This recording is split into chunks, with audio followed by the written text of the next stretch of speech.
ओम गणेश हर हर महादेव श्री पुरुषोत्तम भगवाननी जय। चालो सत्संग करिएमां आज हूँ तमने श्रवण करावीश श्री पुरुषोत्तम मास महात्म्य कथा अध्याय 9 અને 10। पण जो तमे पहली वार आ सत्संग सांभळी रह्या छो, पहली वार आ विडियो जोई रह्या छो, तो तमे अवश्य 1 થી 8 अध्याय जे बाकीना अध्यायोना ऑलरेडी मैं विडियो अपलोड करेला छे ए तमे सांभळशो तो तमने आखा पुरुषोत्तम महीनानी कथा विशेनुं बधुं ज्ञान प्राप्त थशे। उत्तम अद्भुत कथाओ महात्म्य विषे पण तमे सत्संग श्रवण करी शकशो। तो जरूरथी तमे ए पण सांभळजो। अने आज 9 અને 10 अध्यायमां हूँ तमने श्रवण करावीश जे मेधावी मुनिनी जे कन्या हती मेधावती एटले के द्रौपदीजीनो पूर्वजन्म ए कथा जे छे मेधावीना पितानुं मृत्यु आदि थई जाय छे अने एना पछी आगळ शुं थाय छे ए अहींयाथी आज शरू थशे। तो अध्याय 9 ते पूछे सुतमुनि बोल्या के ते पछी नारद मुनिए विस्मयथी व्याप्त थई ब्राह्मण श्रेष्ठ मेधावीनी पुत्रीनुं ए अद्भुत वृत्तांत श्री नारायणने पूछवा लाग्या। पछी नारद मुनि बोल्या हे नारायण मुनि, मेधावी मुनिनी ते कन्याए त्या तपोवનમાં શું કર્યું હતું?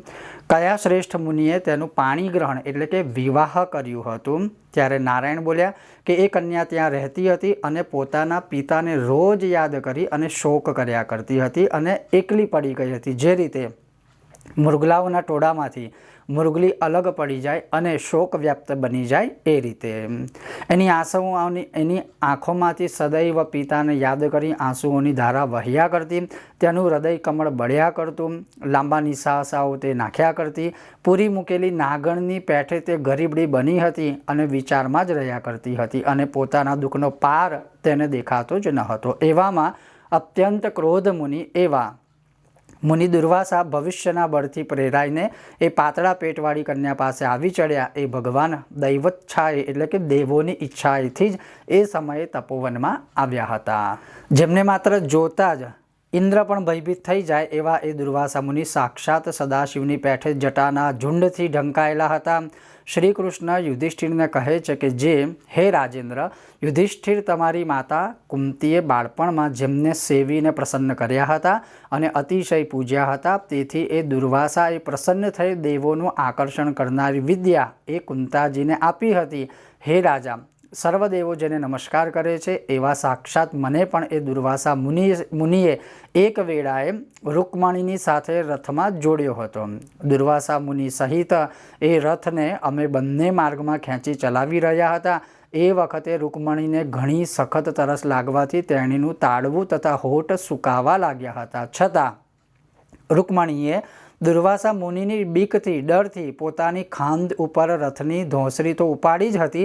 छेवटे पाणीनी घणी ज इच्छाथी तेणीए मने सूचना करी एटले प्रियाना प्रेमथी व्याप्त थई मैं रथने खेंची चालता चालता ज पगना आगला भागथी जमीन पर दबावी अने भोगवती नामनी पाताल गंगाने त्यां आणी हती। ए गंगाए छेक ऊंचे आवी जेटलाथी रुक्मणीनी तरस शांत थाय तेटला ज पाणीथी रुक्मणीनी सखत तरसने शांत करी हती। ते जोई हे महाराजा ते ज क्षणे दुर्वासाए क्रोध थयो हतो एटले के दुर्वासा मुनि क्रोधित थया हता अने ए क्रोधी मुनिए महाप्रलय काळना अग्निनी पेठे जाणे सळगी रह्या होय तेम एकदम ऊभा थई जई मने श्राप आप्यो हतो के अहो हे श्री कृष्ण, तमने रुक्मणी सर्वकाळ घणी ज वहाली लागे छे कारण के तमे प्रियाना प्रेमथी व्याप्त बनी मारुं अपमान करी तेणीने पाणी पायुं छे अने पोतानुं महात्म्य बताव्युं छे, माटे तमारा बंनेनो वियोग थाओ। हे युधिष्ठिर, ए ज ते दुर्वासा श्रेष्ठ मुनि छे के जे साक्षात रुद्रदेवना अंशथी उत्पन्न थयेला छे, बीजा काळ रुद्र जेवा छे। અત્રિ ઋષિના ઉગ્ર તપરૂપી કલ્પવૃક્ષનું મહાદિવ્ય ફળ છે અને પતિવ્રતાઓના મસ્તક પરના રત્ન જેવી સતી અનસૂયાના ગર્ભમાં તે જન્મ્યા છે। વળી એ દુર્વાસા મુનિ ઘણા બુદ્ધિમાન છે અને તેમનું શ્રેષ્ઠ મસ્તક અનેક તીર્થોના જળથી ભીની રહેતી જટાઓથી સુશોભિત રહે છે। એ દુર્વાસા મુનિને આવતા જોઈ कुमारी मेधावती शोक सागरमांथी एकदम बहार आवी। तेणीए धीरजथी ऊभी थई मुनिना चरणोमां वंदन कर्युं अने जेम सीताजी वाल्मीकि ऋषिने नमस्कार करी पोताना आश्रममां लई गया हता तेम नमस्कार करी ते पोताना आश्रममां लई जई आसन आपी એમને અર્ઘ્ય આપ્યો, એમને પાદ્ય આપ્યો, જાત જાતના તપોવનના ફળો અને પુષ્પો અર્પણ કર્યા. એ મુનિને સ્વાગત કરીને પૂછ્યું, તેમજ એ બાળાએ આદર સહિત તેમનું પૂજન કર્યું. પછી હે રાજા, વિનય સહિત એ મુનિકન્યાના આ પ્રમાણે બોલી. બાળાએ કહ્યું, એટલે કે મેધાવતી બોલી કે હે મહાભાગ્યશાળી, હે અત્રિ ઋષિના કુળમાં સૂર્યના સમાન આપને નમસ્કાર હો. હે સતપુરુષ, મારા દુર્ભાગણીના આશ્રમમાં આપનું પધરાવું ક્યાંથી થયું? હે મુનિ, આપના પધારવાથી મારા ભાગ્યનો ઉદય થયો છે. અથવા હે મુનિ શ્રેષ્ઠ, મારા પિતાના પુણ્યના પ્રવાહથી પ્રેરાય આપ મારી ખબર લેવાને જ પધાર્યા છો. આપ જેવા મહાત્માઓના ચરણની રજ તીર્થ જેવી હોય છે, તેનો આજે સ્પર્શ કરતાં મારો જન્મ સફળ થયો છે અને મારું વ્રત પણ સફળ થયું છે. એટલું જ નહીં, પણ પુણ્ય સફળ થયું છે અને આજે મારો સંસાર પણ સફળ થયો છે, કારણ કે આપ જેવા મહાપુણ્યશાળી પુરુષના આજે મને દર્શન થયા છે. એમ કહી તે બાળા તેમની આગળ બોલતી બંધ થઈ ઊભી રહી. એટલે શંકરના અંશમાંથી જન્મેલા મુનિ દુર્વાસા મંદ હાસ્ય સાથે આ પ્રમાણે બોલ્યા. દુર્વાસાએ કહ્યું, ધન્ય ધન્ય ઓ બ્રાહ્મણ પુત્રી, તે તારા પિતાના કુળનો ઉદ્ધાર કર્યો છે. આવી તારા સરખી પુત્રીને થવી એ મેધાવી ઋષિના ઉત્તમ તપનું જ ફળ છે. તારો ધાર્મિક સ્વભાવ જાણી હું કૈલાસ પરથી અહીં તારા આશ્રમમાં આવ્યો છું અને તે મારું સારી રીતે પૂજન કર્યું છે. હે સુંદરી, હવે હું સનાતન મુનીશ્વર શ્રી નારાયણ દેવના દર્શન કરવા જલ્દીથી બદ્રિકાશ્રમમાં જઈશ, કેમ કે ત્યાં ભગવાન લોકોના કલ્યાણ માટે એકાગ્ર થઈ અતિ ઉગ્ર તપશ્ચર્યા કરી રહ્યા છે. બાળા બોલી કે હે ઋષિ, આપના દર્શનથી જ મારો શોકરૂપી સમુદ્ર સુકાઈ ગયો છે. હવે પછી મારું કલ્યાણ થશે, કેમ કે મારી ખબર તમે લીધી છે. હે મુનિ, મારા હૃદયમાં મોટી જ્વાળાઓ વાળો શોકરૂપી દાવાનળ ભડભડાટ સળગી રહ્યો છે, તેને આપ શું નથી જાણતા? હે દયાશંકર શંકર, તેને આપ શાંત કરો. હું સારી રીતે વિચાર કરું છું તો મને હર્ષનું કારણ થાય એવું કંઈ જ દેખાતું નથી. મારે માતા નથી, પિતા નથી, ભાઈ નથી અને બહેન નથી. મને ધીરજ કોણ આપે? દુઃખના દરિયામાં હું પીડાઈ રહી છું તો કેવી રીતે જીવી શકું? જે દિશામાં હું જોઉં છું તે મને શૂન્ય જણાય છે.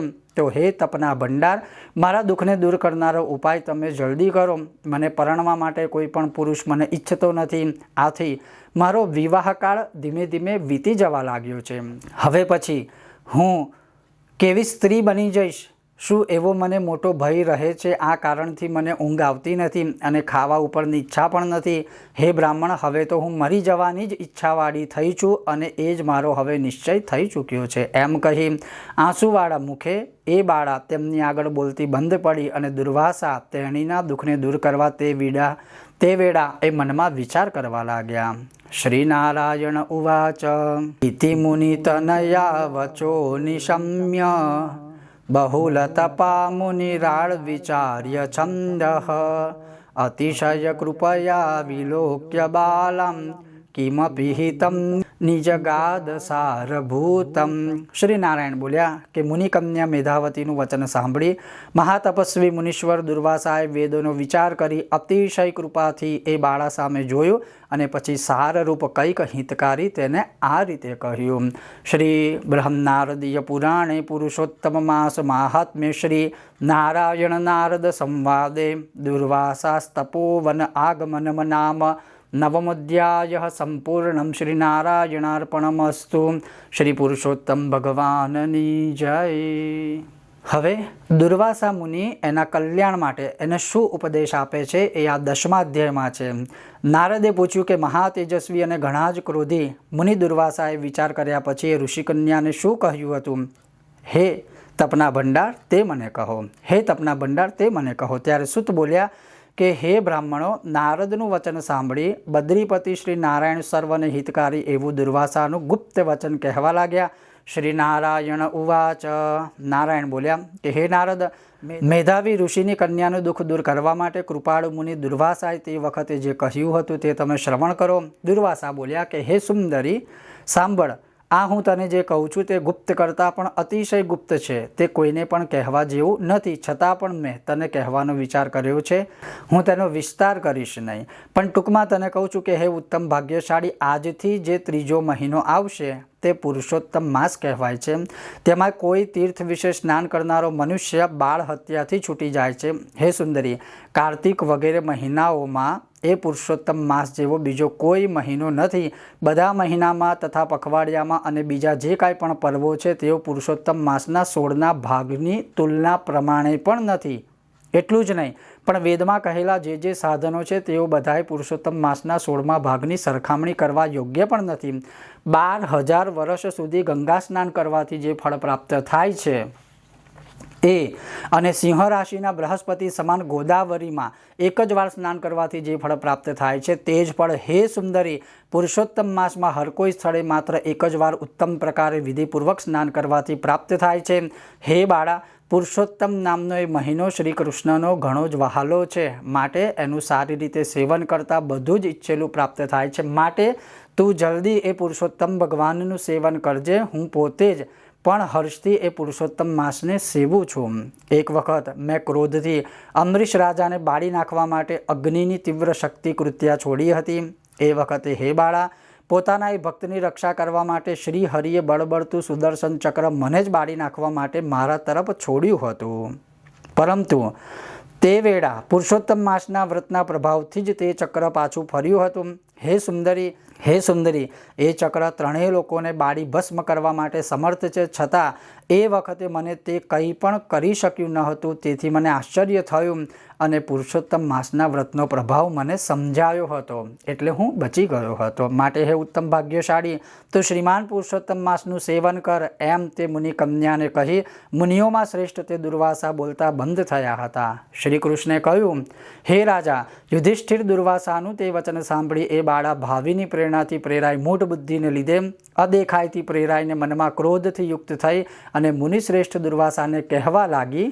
બાળા બોલી કે હે બ્રાહ્મણ, તમે જે કહ્યું તે મને ગમતું નથી. હે મુનિ, માઘ વગેરે મહિનાઓ કેવી રીતે નિષ્ફળતાપણાને પામ્યા છે? કાર્તિક માસને તમે હલકો કેમ કહો છો? વૈશાખ મહિનાને સેવ્યો હોય તો એ ઉત્તમ ઈચ્છિત શું નહીં આપે? એટલે કે ઉત્તમ ફળ વૈશાખ મહિનો ના આપી શકે?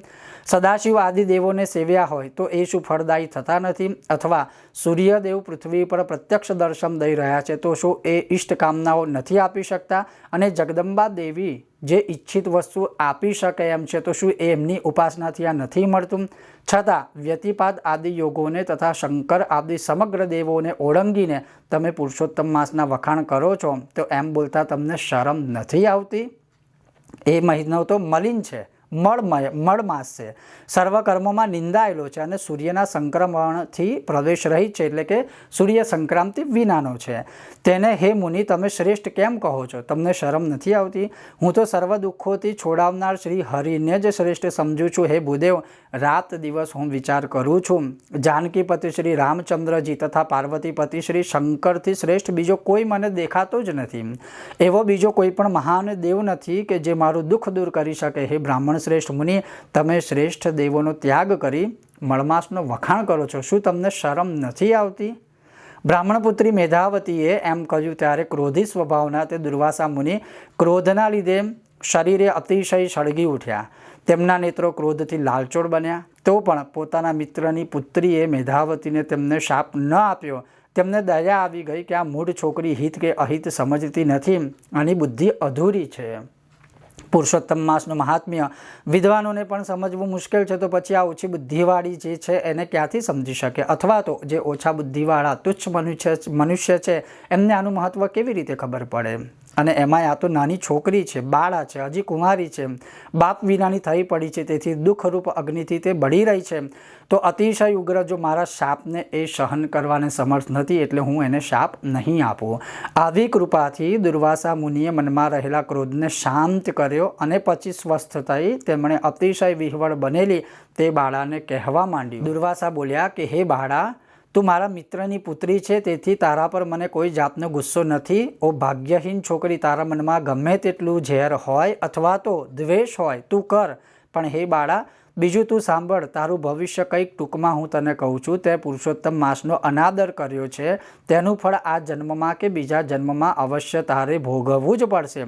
બસ હવે હું નરનારાયણના બદ્રિકાશ્રમમાં જાઉં છું. હે ભયભીત થયેલી છોકરી, તારા પિતા મારા મિત્ર હતા. એ કારણથી મેં તને શાપ આપ્યો નથી, પરંતુ બાળપણને લીધે હિત અહિતને કે શુભ અશુભને તું સમજતી નથી, એ યાદ રાખજે. છતાં પણ તારું કલ્યાણ થાવ. મારો સમય નિષ્ફળ ન જવો જોઈએ, માટે હવે હું જાઉં છું. શુભ કે અશુભ જે કાંઈ થવાનું હોય તેને કોઈ પણ ટાળી શકતું નથી. એ તો અવશ્ય થશે જ. જો હરિકૃપા હોય તો એ ટાળી શકાય છે. શ્રી કૃષ્ણ બોલ્યા. એમ કહી તમોગુણી છતાં તપસ્વી એ દુર્વાસા મુનિ તરત જ જતા રહ્યા, અને તે જ ક્ષણે એ મુનિકન્યા પુરુષોત્તમ માસનું અપમાન કરવાથી ઝાંકી પડી ગઈ. તે ઘણો લાંબો કાળ ખૂબ વિચાર કર્યા પછી નક્કી કર્યું કે હું તપશ્ચર્યા કરી દેવોના ઈશ્વર પાર્વતીપતિ શંકરનું આરાધન કરું, કેમ કે એ ભગવાન મને તત્કાળ ફળ આપનાર શંકર જ હશે. હે રાજા યુધિષ્ઠિર, મનથી એવો નિશ્ચય કરી મેધાવીની તે પુત્રી એ પોતાના આશ્રમમાં જઈ રહી આકરું તપશ્ચર્યા કરવા લાગી. પછી સુતમુનિ બોલ્યા કે ઋષિકન્યા મેધાવતીએ મહાબળવાન મુનિ દુર્વાસા મુનિના વચનની ઘણી જ નિંદા કરી હતી. પછી પોતાના આશ્રમમાં જ રહી ભગવાન શંકરનું સેવન કરવા લાગી. જો કે લક્ષ્મીપતિ વિષ્ણુ ભગવાન ઘણું મોટું ફળ આપનારા છે, અને સાવિત્રીના પતિ બ્રહ્મા પણ તેવા જ છે. છતાં તે કુમારીએ તે બંને દેવોને તે વેળાએ ત્યાગ કર્યો. શ્રી બ્રહ્મનારદીય પુરાણે પુરુષોત્તમ માસ માહાત્મ્ય શ્રી નારાયણ નારદ સંવાદે કુમારી શિવર આરાધનોદ્યોગો નામ દશમોધ્યાય સંપૂર્ણમ. શ્રી નારાયણાર્પણમસ્તુ. શ્રી પુરુષોત્તમ ભગવાનની જય. હવે આનું હું તમને સાર ટૂંકાણમાં કહું આ 2 અધ્યાયનો, અને બહુ સરસ છે. એક તો આ મેધાવતી જે એના આવનારા જન્મમાં દ્રૌપદી છે, અને આમ કહીએ તો દ્રૌપદીનો આ પૂર્વજન્મ છે. હવે એ કેમ આ બધા શ્રાપને દુઃખ ભોગવે છે તો એ તમે 9મા 10મા અધ્યાયમાં જોયું. પણ મહત્ત્વની વાત તમે જો જુઓ તો તમે કદાચ સાંભળ્યું હોય કે ભગવાન જેવા ભગવાન પણ જ્યારે તપશ્ચર્યા કરનારા ઋષિમુનિ હોય, તપસ્વી જ્યારે દુર્વાસા મુનિ જે બ્રાહ્મણ છે, અને એ ખૂબ ક્રોધિત હોય છે. અને આપણે દુર્વાસા મુનિ વિશે જાણીએ છીએ કે થોડી વાતમાં ઉગ્ર થઈને શ્રાપ આપતા હતા. તો આજે તમે વિચારો કે એમણે ભગવાન શ્રી કૃષ્ણને પણ શ્રાપ આપ્યો કે મારું અપમાન કરી અને રૂકમણીની તરસ છીપાવવા માટે તમે પાણી આપ્યું છે, તો તમે બંને વિયોગ પામશો. અને એ શ્રાપનું પરિણામ શું છે આપણને ખબર છે. પછી જ્યારે આ મેધાવતી પુરુષોત્તમ મહિનાની નિંદા કરે છે, પુરુષોત્તમ મહિનાનું સેવન નથી કરતી, છતાં દુર્વાસા મુનિ એને ઉપાય બતાવે છે, અને પોતાના ના સમજતાની કારણે, બાળપણની કારણે કે અસહજતાના કારણે, અથવા તો આપણે જે કહીએ એક પ્રકારનું જે જ્ઞાન પ્રાપ્ત થવું જોઈએ, અજ્ઞાનતાના પ્રભાવે કરી અને પુરુષોત્તમ માસની નિંદા કરે છે. અને એ જ સમયે એ ઝાંખી પડી જાય છે. અને એના પછી હવે આગળ શું થશે એ હું તમને આવનારા અધ્યાય 11 અને 12માં શ્રવણ કરાવીશ. જો તમને આજનો આ અધ્યાય પસંદ આવ્યો હોય, લાઈક કરજો, શેર કરજો. ચેનલ પર નવા છો તો સબસ્ક્રાઈબ અવશ્ય કરજો. ચિહ્ન ઘંટીનું દબાવજો, જેથી આવનારા દરેક વિડીયોની સૂચના તમને પ્રાપ્ત થાય. અને જેટલું બને એટલું આ કથાનો સત્સંગ તમે સાંભળજો. હવે આપણે 12 વખત મૂળ મંત્રનું સ્મરણ કરી લઈએ અને આજની આ કથા અને આ અધ્યાયને અહીંયા આપણે વિશ્રામ આપીશું. ઓમ નમો ભગવતે વાસુદેવાય. ઓમ નમો ભગવતે વાસુદેવાય. ઓમ નમો ભગવતે વાસુદેવાય. ઓમ નમો ભગવતે વાસુદેવાય. ઓમ નમો ભગવતે વાસુદેવાય. ઓમ નમો ભગવતે વાસુદેવાય. ઓમ નમો ભગવતે વાસુદેવાય. ઓમ નમો ભગવતે વાસુદેવાય. ઓમ નમો ભગવતે વાસુદેવાય. ઓમ નમો ભગવતે વાસુદેવાય. ઓમ નમો ભગવતે વાસુદેવાય. ઓમ નમો ભગવતે વાસુદેવાય. શ્રી પુરુષોત્તમ ભગવાનની જય.